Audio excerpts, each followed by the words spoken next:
अस्सलाम वालेकुम। आज के इस वीडियो में जो हम डिस्कस करेंगे वो first year MCQs chapter number 1 set के एतबार से, और ये हमारा पार्ट 1 है जिसमें मैं इंशाल्लाह डिस्कस करूंगा 10 एमसीक्यूज, और फिर इसी तरह इंशाल्लाह एक वीडियो में शेयर करूंगा जिसमें मैं मजीद आपसे 10 एमसीक्यूज शेयर करूंगा। लेकिन फिलहाल मैं आपको सारे चैप्टर्स 10 एमसीक्यूज के लिए इंशाल्लाह कोशिश करूंगा कि जल्द से जल्द पेपर से पहले एटलीस्ट मैं आप लोगों को कुछ एमसीक्यूज करवा सकूं ताकि आपकी कुछ तैयारी हो जाए। क्योंकि इस बार पेपर में आपको पता है कि 40 एमसीक्यू थे, यानी कि 40 मार्क्स 40%, और इसके अलावा भी जो बच्चे सेट के अतबार से एमसीक्यू सीखना चाहते हैं उनके लिए भी ये वीडियो काफ़ी फ़ायदेमंद है। लेकिन इससे पहले गुजारिश ये है आपसे कि एमसीक्यूज पढ़ने के लिए या ऑनलाइन पढ़ने के लिए आपको एक तरतीब चाहिए कि जिस तरह आप क्लास में सुकून से बैठकर पढ़ते हो, इसी तरह आप ऑनलाइन वीडियो में भी अगर आप तरतीब से पढ़ोगे, सुकून से पढ़ोगे, तो आपको चीज़ें इंशाल्लाह क्लियर होंगी। और अच्छी बात है कि आप घर बैठे चीज़ें सीख सकते हो। अगर आपने चैनल को सब्सक्राइब नहीं किया है तो आप चैनल को सब्सक्राइब कर लें और मजीद आप बेल आइकन पे क्लिक कर दें ताकि इस तरह की मजीद वीडियो आप तक बासानी सेट के बाद से हमारे पास कि जो हमारा पहला एमसीक्यू आज का लेक्चर कि if A is a proper subset of set B then A intersection B. आपको कह रहा है कि ए जो है प्रॉपर सबसेट है किसका? सेट बी का। अगर मैं प्रॉपर के बारे में बात करूं, अगर मैं आप एक सेट बना भी दूं कि एक सेट हमारे पास ए है जिसके एलिमेंट है ए कॉमा बी। अगर आपके पास कुछ सेट गिवन नहीं हो तो आप खुद से भी कंसिडर कर सकते हो, या अगर आपके पास सारे कॉन्सेप्ट क्लियर है तो आप विदाउट सेट बनाए हुए भी आप इस एमसीक्यूज को और इजीली कंसिडर कर सकते हो। लेकिन फिलहाल मैं क्या कर रहा हूँ, एक आसान फॉर्म के लिए आपके पास एक सेट बना दे रहा हूँ कि एक सेट है हमारे पास जिसमें क्या है ए कॉमा बी, और एक सेट हमारे पास क्या है ए कॉमा बी कॉमा सी। तो हम जानते हैं ए के एलिमेंट सारे के सारे एलिमेंट कहाँ मौजूद है? बी सेट में मौजूद है। तो हम कह सकते हैं कि ए जो है बी सेट का प्रॉपर सबसेट है। तो अगर प्रॉपर सबसेट है तो अगर मैं इन दोनों का इंटरसेक्शन लूं तो आप जानते हो कि जो ए कॉमन है और बी कॉमन है, तो जो नया सेट बनेगा इन दोनों का इंटरसेक्शन, उसके अंदर जस्ट क्या बनेंगे? ए कॉमा बी। और हम जानते हैं ये जो ए कॉमा बी है किसके बराबर है? सेट ए के बराबर है। तो इसलिए हम कह सकते हैं कि if A is a proper subset of set B, तो इन दोनों का जो इंटरसेक्शन होगा वो किसके बराबर होगा? ए के बराबर होगा। इस तरह ऑप्शन ए। अब नेक्स्ट आपसे पूछ रहा है कि -6,4 इज इन डैश कोऑर्डिनेट। ये जो -6,4 पॉइंट है ये कोऑर्डिनेट है, ये किस कोऑर्डिनेट में लाई करेगा? तो इसके लिए सबसे आसान तरीका ये है कि आप एक्सिस बना लो, और आप जानते हो कि ये आपका पॉजिटिव, ये भी पॉजिटिव वाई, और ये आपके पास नेगेटिव एक्स, और ये हमारे पास क्या होता है? Negative Y. और ये पता होना चाहिए आपको कि जो कॉमा से पहले है हमारे पास फर्स्ट कंपोनेंट, ये रिप्रेजेंट करता है एक्स कंपोनेंट को, और जो कॉमा के बाद है हमारे पास सेकंड कंपोनेंट, ये रिप्रेजेंट करता है किसको? वाई को।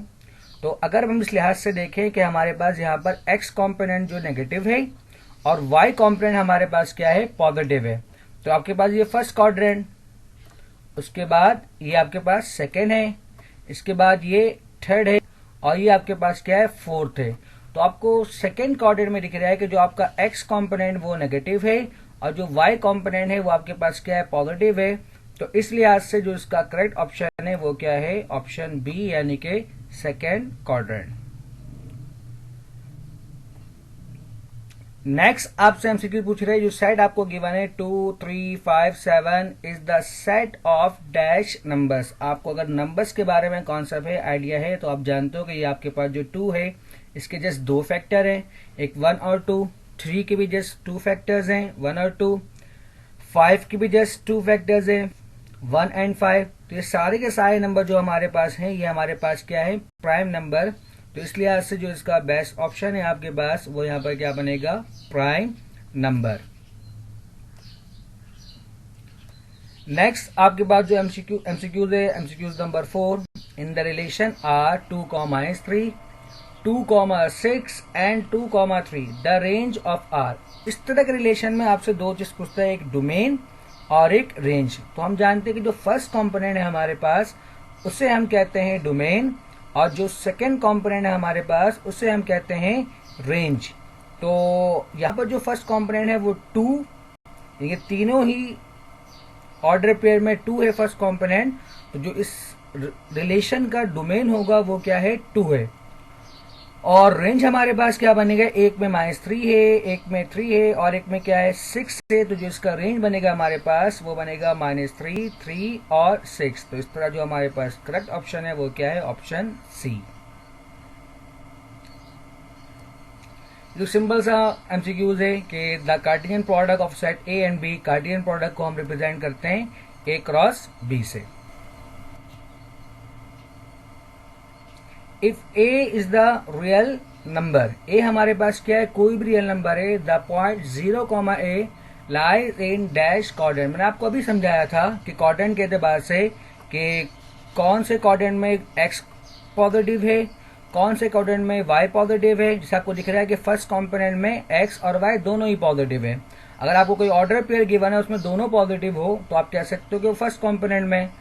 और आप जानते हो फिर अगर जो हमारा सेकेंड कंपोनेंट है, सॉरी सेकेंड क्वाड्रेंट है, सेकेंड क्वाड्रेंट में हमारा एक्स नेगेटिव है और वाई पॉजिटिव है। इसी तरह थर्ड क्वाड्रेंट में एक्स भी नेगेटिव है और वाई भी नेगेटिव है। और फोर्थ में हमारे पास एक्स पॉजिटिव है और वाई नेगेटिव है।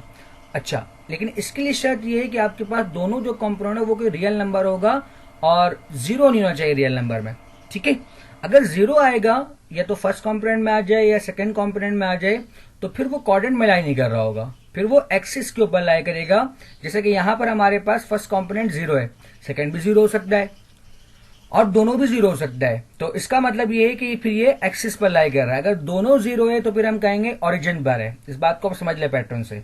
अगर फर्स्ट कंपोनेंट 0 है, फर्स्ट कंपोनेंट मीन्स कि इसका एक्स जो है हमारे पास वो क्या है, 0 है।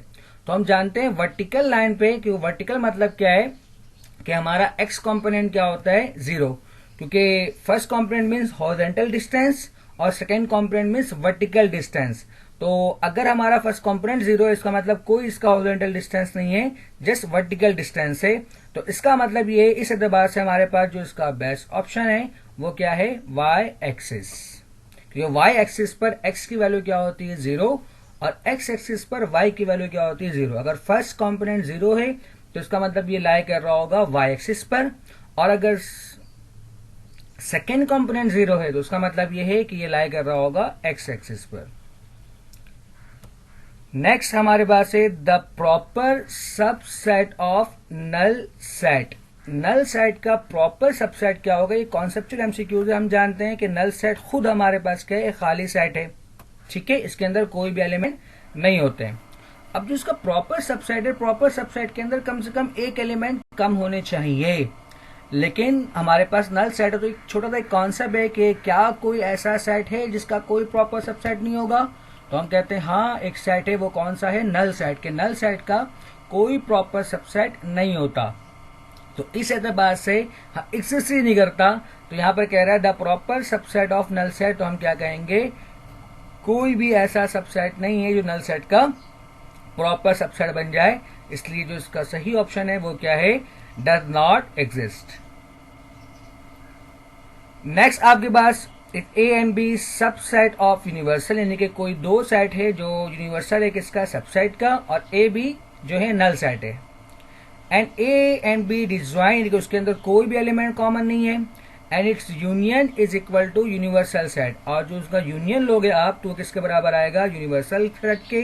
Then A and B called, तो इसे हम कहते हैं सेल। ये आपके बुक में भी डेफिनेशन मौजूद है कि आप देखोगे सेकंड या थर्ड पेज पर है सेल की डेफिनेशन। इसका मतलब ये कोई ऐसा दो सेट जो यूनिवर्सल सेट का सबसेट हो और वो नल सेट भी ना हो, और आपस में वो डिजाइन भी हो, मतलब डिजाइन में उसके अंदर कोई भी एलिमेंट कॉमन ना हो। लेकिन जब उसका यूनियन लोगे तो वो किसके बराबर आएगा, यूनिवर्सल सेट के, तो उसे हम कहते हैं सेल। MCQ number 9, if A and B, यानी कि sorry A equal to B, यानी कि दो सेट आपस में क्या है, बराबर है ए। तो बताओ इसके लिए क्या कंडीशन है। एक तो आपके पास अगर दो सेट बराबर है तो हम कहेंगे कि उसके नंबर ऑफ एलिमेंट क्या होंगे, सेम। ठीक है, और सेकेंड थिंग यहाँ पर जो हमसे एमसीक्यूज पूछ रहा है कि जैसे फर्स्ट ऑप्शन है n A equal to n B, यानी कि एक तो दो इक्वल सेट के लिए हमारे पास एक तो elements, plus number of element भी क्या होने चाहिए, सेम होने चाहिए। यानी कि अगर पहले सेट में 5 एलिमेंट है तो अगले सेट में भी कितने एलिमेंट होंगे, 5 एलिमेंट। तो इस तरह Na बराबर है Nb के। तो यानी कि जो सही ऑप्शन है आपके पास वो क्या है, ऑप्शन ए।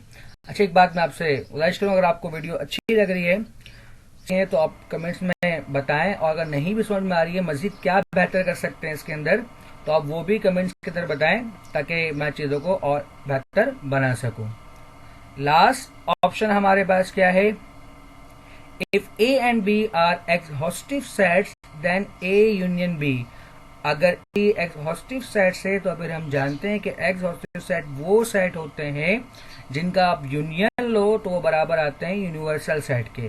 तो आपसे पूछ रहा है कि इन दोनों का यूनियन किसके बराबर होगा, तो हम कह सकते हैं कि इसका यूनियन जो है यूनिवर्सल सेट के बराबर होगा। तो इस तरह हमारे पास होते हैं 10 MCQs कंप्लीट। करता हूं कि आपको चीजें क्लियर हैं।